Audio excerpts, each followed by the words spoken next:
আসসালামু আলাইকুম, সবাই কেমন আছেন? আমি মোহাম্মদ সুলতান, মিশরের রাজধানী কায়রো থেকে। আজ আমরা শিখব এক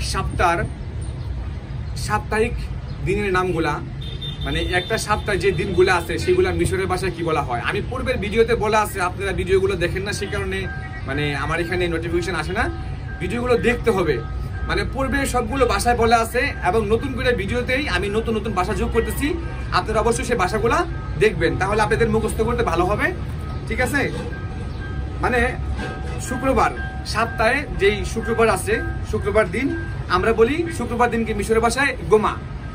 শুক্রবারকে বলি মিশরের ভাষায় গোমা। শনিবারকে বলি সাপ্ত, মানে শুক্রবার হলো ইউমে গোমা, শনিবার হলো ইউমে সাপ্ত। রবিবার, যে রবিবার আছে, রবিবারকে আমরা বলি ইউমেল হাদ।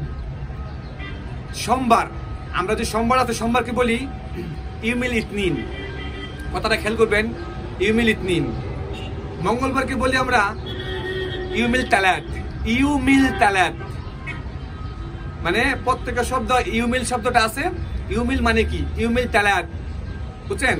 মানে ইউমিল তালাত। আমরা মঙ্গলবারকে বলি ইউমিল তালাত। বুধবারকে বলা হয় বুধবারকে বলা হয় ইউমিল আরবা। আর বৃহস্পতিবারকে বলা হয় ইউমিল খামিস। আর ইউমিল খামিস, তারপরে আবার আমরা আসছি কি ইউমিল গোমা। মানে গোমা, সাপ্ত, হাদ, ইতনিন, তালাতা, আরবা ও খামিস ও গোমা। মানে আমরা সপ্তাহে যে 8 দিন, সেই 8 দিনে আমরা পৌঁছে গেলাম। তারপরে আমরা আসি মসজিদকে কি বলা হয়, মসজিদকে বলা হয়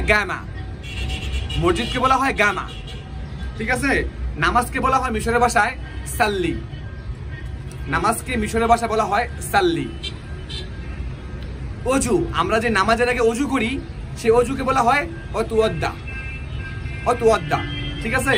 তো আজ এই ভিডিওটা এই পর্যন্তই। আমি আরেকটা ভাইয়ের কমেন্ট নিয়ে আসতেছি পরবর্তী ভিডিওতে। অবশ্যই ভালো থাকবেন আর আমার চ্যানেলটা সাবস্ক্রাইব করে দিবেন। আল্লাহ হাফেজ।